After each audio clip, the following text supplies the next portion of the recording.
સદગુરુ સિવાય બાપુ માણસનું જીવન સુધરે એવું નથી. આપણા માતા પિતા છે ને આપણા ગુરુ છે 100%, પણ એ આપણો જન્મ આપીએ કે લાલન પાલન કરીએ કે ઉછેર કરીએ કે ઓળખાણ ન કરાવીએ. ઓળખાણ માટે બાપુ સદગુરુની જરૂર પડે. એટલા માટે જેટલા જેટલા મહાપુરુષો થયા ને એને પોતાના સદગુરુની જ વાત કરી છે. સદગુરુ ચરણે સવારામ બોલ્યા, સદગુરુ ચરણે મીરાબાઈ બોલ્યા, સદગુરુ ચરણે દાસી જીવન બોલ્યા, બીજા કોઈનું નામ લીધું જ નથી. એટલા માટે સવારામ બાબા એક વાણીમાં એવું કહે છે કે મારા ગુરુ ન મળ્યા હોત તો મારી શું દશા થાત. એના ગુરુની વાત કરે છે. અને ગુરુ સિવાય બાપુ છે ને કોઈ ઉગર્યું નથી, કોઈ ઓળખતું નથી. અને ગુરુ ગોતવા જે મળશે નહીં તમને કહી દઉં. તમારું ભજન પાક છે ને તેથી આંગળી પકડનારો ગમે ત્યાંથી જડી જાય, પણ તમારું કરેલું હોવું જોઈએ. આ જેસલ જાડેજો છે ને અહીંયા ચોરી કરવા ગયો તો અહીંયા કઈક ગુરુ ગોતવા નતો ગયો, અને ફાંકું પાડ્યું દિવાલ ને કાલપા ગયો ને ઘોડીએ કિલો કટાવ્યો ને હથેળીમાં કિલો ધરબી દીધો ને ત્યાંથી ગુરુ જડી ગયા. ગુરુ એમ ગોતવા ગયા નથી મળે. આપણે હાલ્યા જતા વાયથી હાથ કરે, હે ભગત ખડા રે તેરા બેડા પાર કરતો, તમે રોટલા વંડિયું ફેંકો, શું અમારા બેડા પાર કરો? ચારે બાજુ આખા કપાળ રંગ્યા હોય, ઢીસણ બધી ડેર ખાવા હોય, ચારે બાજુ हम ऐसा करता है, हम ऐसा करते हैं, हम आपको भगवान को मिला देता है. કાંઈ એવું છે ને બધું ડીકો ડીક હાલે. એટલે સવારામ કહે છે કે મારા ગુરુ ન મળ્યા હોત તો મારી શું દિશા થાત. એટલે કહે છે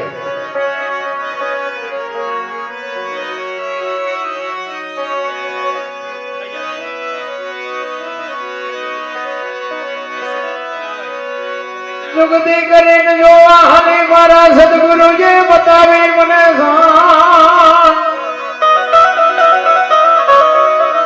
અમરનગર માયા તમ દેખ્યા, હું તો ભૂલી ગઈ તી દેહનું. આ બધા નાગડો બધા એસે અમરનગર માં આતમ દેખ્યા. અમરનગર ક્યાં આવ્યું? કોઈનામાં ખબર હોય તો હું વાત કરો.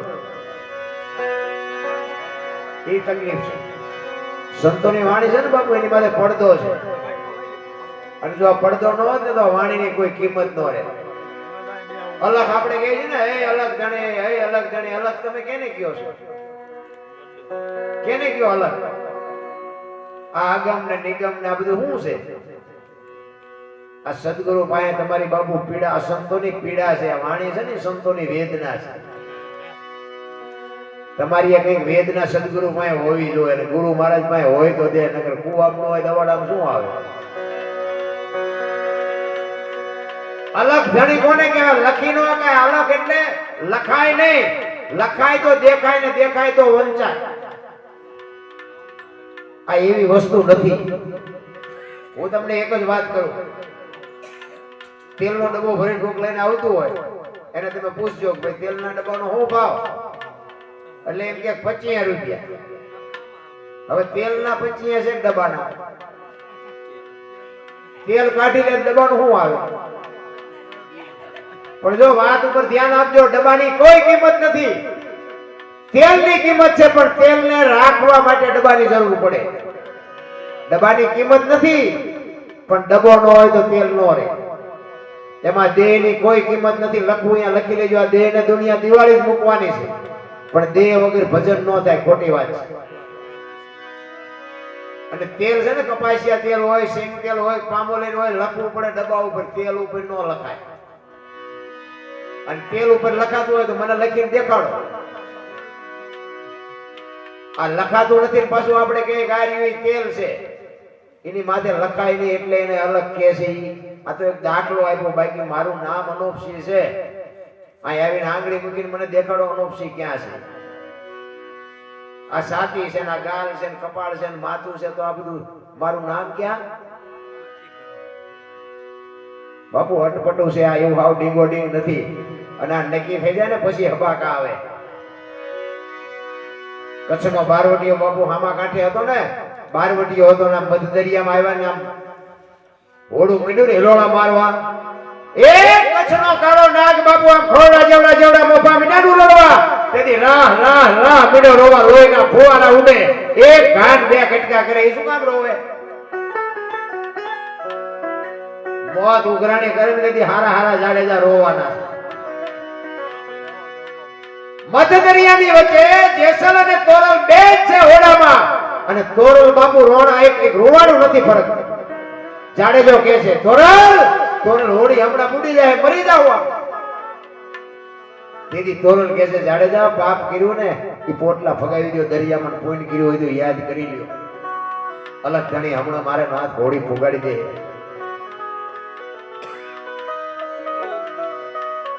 પાપ તમારું પોકારો જાડેજા, ધર્મ તમારું સંભાળો. જો આ વાત ઉપર તમે ધ્યાન આપજો. અમુક વાતો છે ને રામ મારા રામ, તમે 5 લાખ નો કલાકાર લાવો તો નો તમને સાંભળવા મળે. આ ખુમારી થી કહું છું, મારો ગુરુ એવો બાપુ સમર્થ હતો. જાડેજાને સતી તોરલ આ જગ્યાએ કહે છે ક્યાં મધદરિયામાં પાપ તમારું પોકારો જાડેજા, ખૂન તમારું યાદ કરો. જો તમારો શબ્દ વાપર્યો અને આવડો આ જ શબ્દ બાપુ જેથી જેસલ ને તોરલ બે વાય કે ગયા જેતા ભગત ના ત્યાં ઘોકા બે વાય જીલેલું ગયા ને રસ્તામાં પ્રસંગ બન્યો. વાત લાંબી છે પણ ટૂંકામાં કહું, તોરલ મુર્શિદ થઈ ગયા અને ગાડી લઈને ગતમાં આવ્યા. ગત એટલે જેસલ તોરલ રૂપાદે માલદે કતીબશા ઓરબભાઈ લાખો લોહીણ જતો ભગત ખીમડીઓ કોટવા ડાલીભાઈ હાલો હુરો વણવીન ઢોંગો નીરલ કુંભો આ બધાય ગતના ગોઠી હતા ને. એમાં દરબાર કોળી ને ભરવાડ ને હરિજન ને મુસલમાન ને બૈરા ને આદમી ને અમીર ને ગરીબ ને બધા હતા. એ ખોળિયા જુદા હોય, જીવ એક થઈ જાય તો મળદા તો આજે બેઠા થાય. ઈ માથાકૂટ છે. આખી દુનિયા ભક્તિ કરે પણ બધી ઉપર ચલી. તોરલ ને ગાડી બાંધીની ગતમાં આવ્યા ને, ગત આખી પૂછે છે તમે આવ્યા ને તોરલ? તો કે આ ગાડીમાં છે બધું. ગાડી ખોલીને ગત આખી આરાધ કરે છે. તોરલ જાગતા નથી. ત્યાં પછી જાડેજો કહે છે એક તારો લાવો મારી પાસે. ત્યાં બાપુ જો જાડેજો વાણી કરે કઈ પીરજી પુકારે મુજા ભાવરા સતી તમારા ધર્મને સંભાળો. પોતાના પૂર્ણ સિવાય પારને ગુરુ સિવાય મુક્તિની જો વાત ઉપર ધ્યાન આપજો. સતી તોરલ જાડેજાને કહે છે કે પોતાના પૂર્ણ સિવાય સતી તમારા ધર્મને, જો બે જણા ભેગા ભજન કરતા હતા, આપણા ધર્મને સંભાળો એમ નથી કીધું, સતી તમારા ધર્મને સંભાળો. આવડી આ જ વાત જાડેજાને સતી તોરલે દરિયામાં કરી હતી. ઈવડી ઈ જ વાત બાપુ આ ગતમાં જેસલ તોરલને કહે છે. આ ભજનના બાપુ આંકડિયા થઈ જાય, આંકડિયા. આટલા લે છે ને આટલા લે છે પણ સમજાય કેટલું ઈ કયો ને પૈસા તો ભલે લ્યો તમે. એમ હાવ નથી રામ. પાણાએ અવાજ કર્યા છે, પાણાએ વાણીની સામે પાણા બોલ્યા છે. પાણા કોની પાસે વાતો કરી ભલા મને ઘણું આપ્યું છે પણ ખાનારા તો હોવા જો નાખવું ક્યાં વાડીમાં. એવા અધિકારી હોય તે બાપુ મજા આવે. અને આ આત્મો ગયો ને એ બાપુ કઈક એવો ખાતાનો હશે એની વાંહે ભજન આવા દે. અમારે ઘણી જગ્યાએ કાઢવું હોય તો નથી નીકળતું, પણ એવા આત્મા હોય ને બાપુ પવિત્ર ને ચોખ્ખા આત્મા, ત્યાં અમારે નો કાઢવું હોય તો નીકળી જાય. હવે દુકાન નાખવી ક્યાં બાપુ? ગરાગત ન હોય તો દુકાન આપણી નાખવી ક્યાં? ઈ ડખા છે. પાછા બધા કે આ રામ વનમાં જ્યાંથી બધાને ખબર છે, કૃષ્ણ ભગવાને આમ કર્યું બધાને ખબર છે. તો હવે તને અમારે દેવું શું? આ બધી તને ખબર જ છે તો પછી માર્ગે સહિત ને કર્મ કાંઈ છે નહીં રામ, અને કર્યા વિના કાંઈ મળવાનું નથી નારાયણ. એટલે સવારામ કહે છે આ દેહની બાપુ દશા મટી જાય ને ત્યાં આપણને આ ખબર પડે. હું દરબાર છું, હું ભરવાડ છું, હું રબારી છું, કોળી છું. આ દેહની જ્યાં સુધી દશા છે ત્યાં સુધી આ ભજન ભજન ન સમજાય. અખિલ બ્રહ્માંડ નો માલિક જેથી રાસ મંડળ રમતો હોય અને નરસિંહ મહેતા મશાલ જાલીને ઉભો હોય અને મશાલ હળગ્યા પછી હાથ મંડે હળગવા અને એની ભાન ન રહે ને આવી દેહની દશા મટવી જોઈએ. ત્યારે ભગવાન નો ભેટો થાય. એટલે સવારામ એટલે કે છે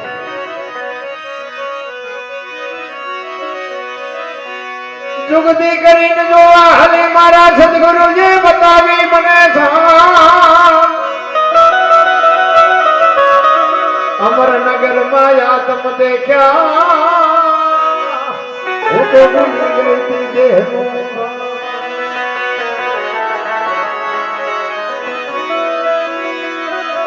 એ જીવું નિર્ભેના તો બાંધ્યો. ઈશ્વરના ભજનમાં બાપુ નિર્ભય ના તો એમાં ભય ભય ન રખાય. અમે આ ગાણા ગાઈ છે ને બાપુ ઈશ્વર આર્ય તમારે ત્યાં તમને તો આમાં જોતું એટલે લઈ લો, ન જોતું હોય કઈ નહીં. અમે તમને કઈ કહેવા આવ્યા નથી ને અમારે તમને કઈ સંભળાવવું નથી. આ રાયડું પાડી અમારા હાથું પાડી. આ તો ગંગા હાલી જાય, પીવો ન પીવો તમારી મોજ. બાકી આ ભય હોય ને એનું કામ જ નથી. એટલે સંતો કહે છે એ જેવું નિર્ભયમાં તો બાંધો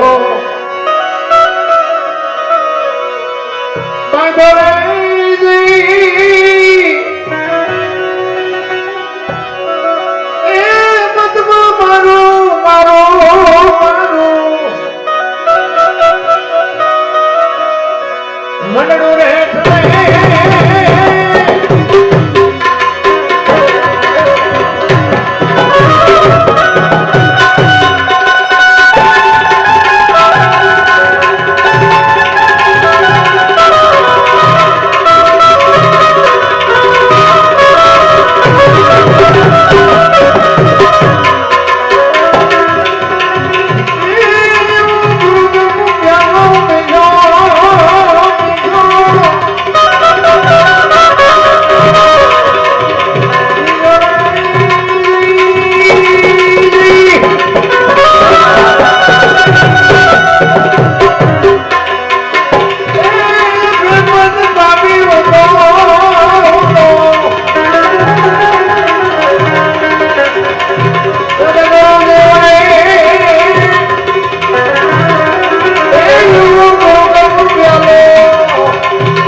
ભજનનો ટાઈમ હવે થયો. જો કે જ્યાં જાય ને ભજનનો ટાઈમ થાય તારે કે બસ લ્યો હવે રાખો. એટલે નથી મગજમાં બે ભજનનો ટાઈમ છે ને 12 થી 4 નો છે. સંતો કે છે મજાદારની છે.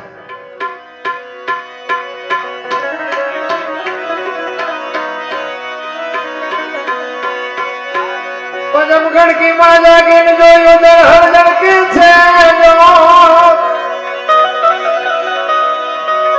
ચંદ્રભાન જા ઉલટીને આવે મંડળમાં ચડી ગયો. જો દેહની વાત કરી છે સંતોએ, એટલે વાતો બધી ગમે એટલી કરી હોય પણ બાકી વાત બધી દેહની અંદરની વાત કરી છે, બહારની વાત જ નથી. સવારામ બાબાએ 7 સલામ કીધી ને, એમાં ચોથી સલામ છે ને, ચોથી સલામ 4 ખાણી એક બીજની જગબંધાણી પરખો વિનાશી છે. એમાં ચોથી સલામનો મોટો મહિમા. આ આખી દુનિયા જે બની છે ને એ 4 ખાણીથી બની છે. ઓરથી, ગર્ભથી, ઈંડાથી અને પાણીથી. ઓરથી જન્મે પશુ, ગર્ભથી જન્મે માણા, ઈંડાથી જન્મે પક્ષી અને ઈયળ, મચ્છર, માયક છે ને એ પાણીથી જન્મે. આ 4 ખાણીની દુનિયા છે. બાકી આ જેટલું દેખાય ને બધું આપણે ઊભું કર્યું. આ ભગવાન નથી આવ્યો આ માંડવાના, આ સાઉન્ડ ને આ પેટીને બનાવવા ભગવાન નથી આવ્યો. આ બધું આપણે બુદ્ધિથી બનાવ્યું. બાકી ખાણી 4 છે ને 4 ખાણીની આ દુનિયા બની છે. પણ તમારું અને મારું આ સર્જન શું છે? એક બીજની જગબંધાણી. બાપુ તમને એક જ વાત કરું કે બી ની કિંમત કેવડી હોય? આપણે ખેતર વાવણી કરવા ગયા હોય અને બી જો મુઠ્ઠી બી વેરાઈ ગયું તો આપણે દાણે દાણો વીણી લઈએ. શું કામ? બી છે. અને એ જ વસ્તુ ખેતરમાં પાકે પછી આપણે ખળામાં લાવીએ તો ખળા ભરતું જોઈએ તો આપણે અંદર 5 મણ બાજુ ઉડી ગયો, પણ એમાં આપણે નજરે ન કરી. શું કામ? એ પેદાશ. બી માં પેદાશમાં બાપુ બહુ ફેર છે. કિંમત બી ની છે. તમારો ને મારો આ દેહ છે ને બાપુ, અનુભવ કરી જોજો તમે કે ઈશ્વરની રચના કેવી છે. હું તમને એ કહું કે આપણા દેહનો આ શરીરનો કલર કેવો છે આજનું વિજ્ઞાન હજી નથી કહી કે આ કલર ને કહેવાય કેવો. બધાયનો, મારો ને તમારો બધાયનો. આ શરીરના કલર કેવો કહેવાય? આને કાળોય ન કહેવાય, ધોળોય ન કહેવાય, કથ્થઈય ન કહેવાય, પીળોય ન કહેવાય, લાલ ન કહેવાય, લીલો ન કહેવાય. આ કલર હજી વિજ્ઞાને નથી આનું નામ આપ્યું. આ મેન તમે બનાવ્યા. આ 2 આંખો બનાવી બાપુ, ચાર્જિંગ નથી કરવું પડતું, પાણી નથી પૂરવું પડતું, આખી દુનિયા દેખાય. પછી એક આંખથી જોવો તો એક દેખાય, 2 આંખથી જોવો તો એક જ દેખાય. અને કેવી બજારી બનાવી. પણ આપણે દેહમાં બાપુ ઉતર્યા જ નથી. આપણે બહાર જ આટા મારીને હાઈવે ઉપર હાલ્યા હતા, એક આંખે એક ખટારો દેખાય, 2 આંખે 2 ખટારા ન દેખાવા જોઈએ. ભણી ફટકાવી દે ખબર પડે કે આ તો એક જ હતો. કેવી રચના કેવી છે. તો આપણા આખા શરીરમાં ગમે ત્યાં ટાંકણી મારો બધે વાગે તો જીવ આપણા જેવડો હોય છે. બીજી વાત કહું કે પાણીમાં કોઈ પણ માણસને મરવું હોય અને એમ કે મારે મરી જવું છે, પાણીમાં ધોબકો મારે, ગમે એવી મહેનત કરે ને બાપુ પાણીમાં ઉપર ન રહે, તળિયે જ જાય. અને જીવ નીકળી જાય તો પાણી ન આંગરે ઉપર ગયો આવે તો દેહની કાયા એટલી ને એટલી હોય તો કેમ ઉપર કેમ આવતો રહેતો, તળિયે કેમ નહીં રહેતો? આ વજન ક્યાં ગયો જાય? કોઈ સંશોધન જ નથી કરતું. આ જરૂર છે આની. આ મેં હમણાં કીધું એના કરે કે આપણે દ્વારિકા જવાનું, દ્વારિકા વાળા કે હરિદ્વાર જવાનું, મારો આટા કઈ ચડે કાંઈ નથી. રામ દેહની માલિકોની બાપુ જો અંદરની વાત નક્કી થઈ જાય ને, આ ગગન મંડળમાં ચડીને ગોદ, આ ગગન મંડળ મહાપુરુષો આને કીધું છે. આ સાંજના શું કામ કરે? વાહમ કરે નો હાલે. આ શું કામ સાંજના કરવા જોઈએ? ગાલે કરે તો હાલે, નો હાલે. આયા બાપુ ખજાનો છે આખો. કાંટો પગમાં વાગે ને ખબર આય પડે. શરીરની રચના એવી છે. અહીંયા મારો નાથ બેઠો છે બાપુ. ભજનમાં બેઠા હોય ને તમને બંગાવું ન આવે, ચાની રાહ ન જોવી પડે, ઘડિયાળમાં ન જોવું પડે જો ભજનમાં બેઠા હોય. આ તો અમને ભજન પછી જોડે એટલે હાલ્યા વગર છૂટકો નથી. કહેવાનો મારો મતલબ જો પ્રેમ ન જાગે ને ત્યાં સુધી બધી વાત ખોટી પડે. પ્રેમ હોવો જોઈએ. આપણે ખેતી કરતા હોય તો ખેતીમાં પ્રેમ હોય, માલ ઢોર રાખતા હોય તો એમાં પ્રેમ હોય. આ તબલા વગાડે છે આના એમાં પ્રેમ હોય, આ બેન જો વગાડે એમાં પ્રેમ. અને પ્રેમ ન હોય તો બાપુ તરત ચૂકી જાય. કારખાને જતા હોય, માલ ઢોર હોય, ખેતી હોય, જે હોય, પ્રેમ હોય તો જ એમાંથી તમને 5 રૂપિયા મળે. અને આ ભજનની બાબત એવી છે, પ્રેમ હોય તો તમને ભજન સમજાય, બાકી સમજાય. પ્રેમ છે ને 8 અક્ષરનો મંત્ર છે. પ્રેમ બાપુ એવી આવ નાની એવી વાત નથી. કોકના ઘરમાં ભડકા કરવા એ પ્રેમ નથી, વેમ છે. પ્રેમ તો 8 અક્ષરનો મંત્ર છે. પ્રેમને વાચા હોત તો જગત જોગી બની જાત, હલકીને હિમાલય જાત, પછી ભગવા બેરી ભૂદરા. પ્રેમને બાપુ હજી સમજી જ નથી.